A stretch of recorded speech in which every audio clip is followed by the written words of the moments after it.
When I found out I hadn't been accepted into the college I'd aspired to attend, my world went dark, and it felt like the end of everything. Wait, what? You didn't get in? My mom looked at me with a terrifying glare as I told her the news. Well, I did get accepted into another college. My feeble voice was drowned out by my dad's stern words. If you go anywhere else than there, I ain't paying a dime. I don't have any money to go to college on my own. Never got an allowance, didn't do any part-time jobs, and instead studied diligently at home, aiming for my first choice. So what he's saying is, do not go to college. Man, all that nerdy studying and you still failed. Pathetic. My younger brother, Kevin, laughed mockingly at me. I lived with my dad, who ran a business, my stay-at-home mom, and Kevin, 3 years my junior. I've always been quiet and not good at expressing my feelings. On the other hand, Kevin was straightforward, good at being spoiled, and so adept at getting by that even his whims were tolerated. I don't believe all kids are cherished equally by their parents. Honestly, Jake is so reserved and not endearing. Yeah, but Kevin, he's always smiling and cute. Parents are human after all. There probably are kids they find endearing and others not so much. Kids like me, lacking in charm, are pushed away, while the more affectionate ones, like Kevin, are doted upon. Despite being the older brother, only Kevin got new clothes, shoes, candies, and toys, while I was given hand-me-downs from neighbors. Still, I was starved for my parents' love. I devoted myself to studying for college entrance exams, hoping that if I got into a prestigious school, they might finally accept me. I had even been told by my teachers that I was almost certain to get in. But on the day of the exams, the pressure got to me and I fell ill. I forced myself to go to the exam venue, but I couldn't even complete half of the test. I deciphered the underlying meaning of my parents' words that they won't pay for my college, it's time for me to leave this house. And so, after high school, I left home. I'm leaving. As I muttered this and left, not a single family member was there to see me off. I didn't have much money on me. I got on a train without any destination in mind and headed, for some reason, towards the coast. I got off at a station overlooking the sea, and as I aimlessly stared at it, my stomach grumbled. I thought I should eat something, but the feeling of utter hopelessness only grew stronger. I lay down on the beach, curling up. No one would grieve if I die now. Not Dad, Mom, or even Kevin. But then, my body was shaken by someone. Hey, are you okay? I opened my eyes to find a girl about middle school age looking at me with concern. I'm sorry, I'm okay. I sat up, and the growl of my empty stomach made me blush. Did you run away from home? Before I could think of a response, she took my hand. We run a hotel. Come eat something, then you can tell me what happened. I was led to a hotel called Seaside Inn. Mom, this guy was passed out at the beach. Please, give him something to eat. The girl called out to an elegant woman in a dress, who frowned. Here, dear, call me Mrs. Collins here. Hungry, are you? Come on over. It's just our staff meal, but if you like to. She served me a bowl full of fresh seafood. Oh, thank you for preparing the meal for me. I was so captivated by the deliciousness that I eagerly ate with my fork. So, why were you lying on the beach? Mrs. Collins asked, and I explained how I ended up here. I was on the brink of despair, thinking I'd have to live on my own from now on. Your daughter brought me here, and you treated me to such a wonderful meal. It made me realize that life is not all bad, and that I should keep pushing forward. Thank you. I expressed my gratitude many times. Mrs. Collins placed her hands on my shoulders. Hey, how about you working here for us? Also, you can live here. Hearing this, her daughter brightened up instantly. Why not? Touched by the warmth of the two, tears welled up in my eyes. Thank you. I look forward to working with you. From that day, I was given a room in the hotel to live in and began working behind the scenes. My tasks included cleaning guest rooms, hallways, bathrooms, making beds, and other essential tasks that guests wouldn't necessarily see but were crucial. It was hard at first, but Mrs. Collins and the other employees treated me warmly like I was family. The owner chef, who is Mrs. Collins' husband, always made sure I had a hearty meal, saying, "You are still growing, so eat up." Despite his intimidating appearance like a gangster, he was caring and kind-hearted. Mrs. Collins' daughter, named Sarah, often came to the common room of the dormitory after I finished work. I'd help her with homework or we'd play video games together. You seem more relaxed now compared to when you first came.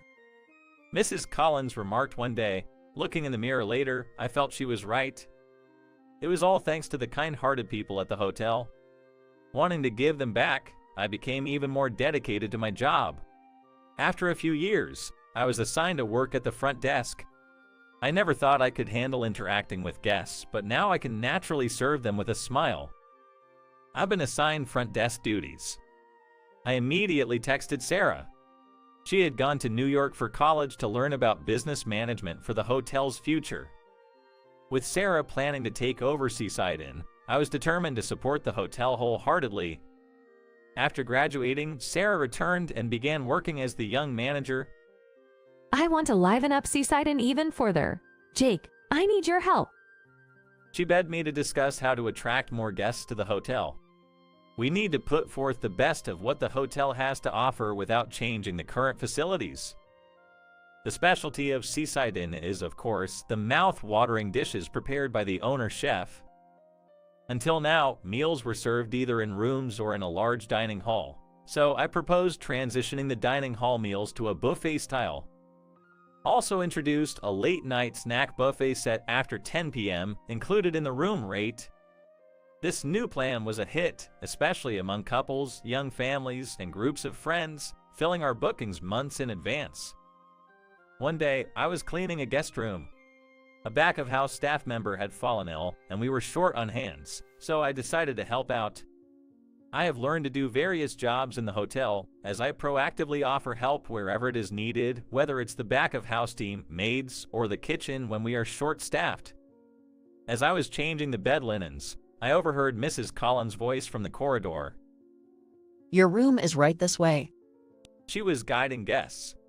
I glanced up to see the guests she was leading, and I was stunned. It was my parents and younger brother. Beside my brother stood a beautiful woman. Never thought I'd see you here. He sneered, looking at me with disdain. You can't do anything but clean at your age. We did right by kicking you out. My mother mocked, with my brother joining in the ridicule. Haha, it's so pathetic. I've taken over my dad's business and married the daughter of a renowned businessman. Quite a contrast to you, isn't it? I clenched my fists tightly. I take pride in my job here. Behind-the-scenes work is essential for a hotel. There's nothing to be ashamed of. These words were not only for myself, but also for everyone at the hotel who had been taking care of me. Suddenly, Mrs. Collins swiftly turned on her heel. I'm sorry, I mistakenly showed you the wrong place. Please follow me this way. Would you like to join as well, Jake? Prompted by her, I curiously followed. From our earlier conversation, she should have realized that they are my family. Is she trying to reconcile us as a family? Right this way. The place she showed us was the entrance. What the hell is going on? My mother, visibly angry, confronted Mrs. Collins, who remained calm. Jake is not only a valuable employee to us, but also like a family. We will not allow anyone who pressures him, kicks him out of his home, and mocks his feelings to stay in our hotel. We've already paid our room charges. We have every right to stay here as customers. Jake, who left home on his own, is no longer part of our family. I felt a surge of anger within me at my father's words. At that moment, I heard footsteps running down the hallway. Catherine, I entered the room, but you weren't there. What happened? It was Sarah, the junior landlady. Then, the woman standing next to my younger brother turned to Sarah. I was so shocked too. Who would have thought that Kevin, my fiancé, and his parents were the family who abandoned Jake? Sarah and Catherine had been college friends. Sarah had often talked about me to Catherine during their college days. It was Catherine's idea to stay at the hotel today. Catherine firmly addressed Kevin. I'm breaking off our engagement. I've heard from Sarah about how wonderful a person Jake is. After hearing those harsh words earlier, I understand how poorly your family treated him. I'll report this to my father. Kevin's face turned pale, and he was at a loss for words. My parents desperately pleaded with her. Wait, please, Catherine. If we don't get financial assistance from your father, our company will go bankrupt. Let's calm down. I think there's been some misunderstanding. Let's talk it out, okay? Kevin, his face flushed, yelled at me.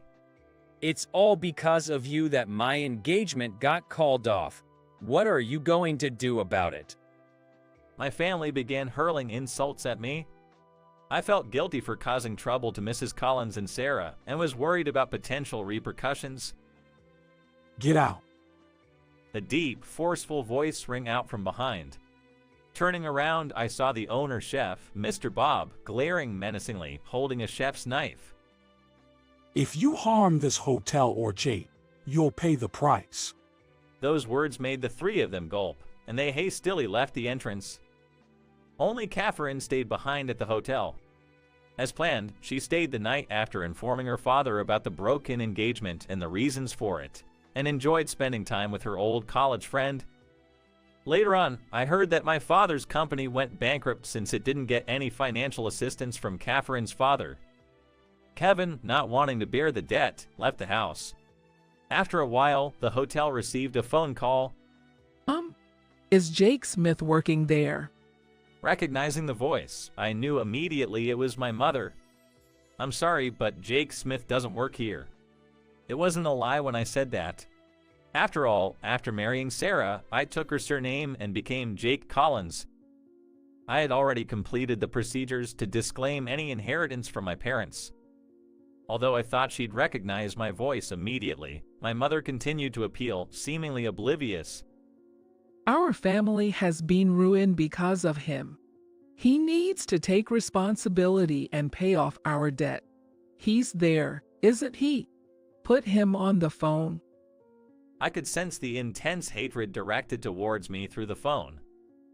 At that moment, Sarah took my phone. His family is right here, not someone like you.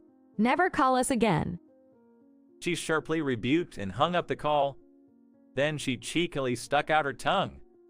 I'm sorry, I acted on my own. I smiled and shook my head slightly. Why apologize? It was the truth, right?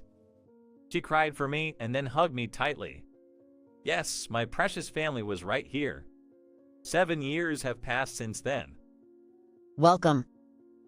Being warmly greeted by Mrs. Collins and her young assistant, the visitor turned out to be Catherine, my younger brother's former fiancée. She came to visit the hotel with her husband and 5-year-old son, Brandon. Brandon, let's play. My daughter, Lily, ran up to him, and the two of them, hand in hand, went inside the hotel. You can take the day off since you have friends over today. Sarah nodded with a big smile when Mrs. Collins told her this. I'm sure tonight Mr. Bob will serve a sumptuous dinner with all his heart. With that thought, I smiled, cherishing my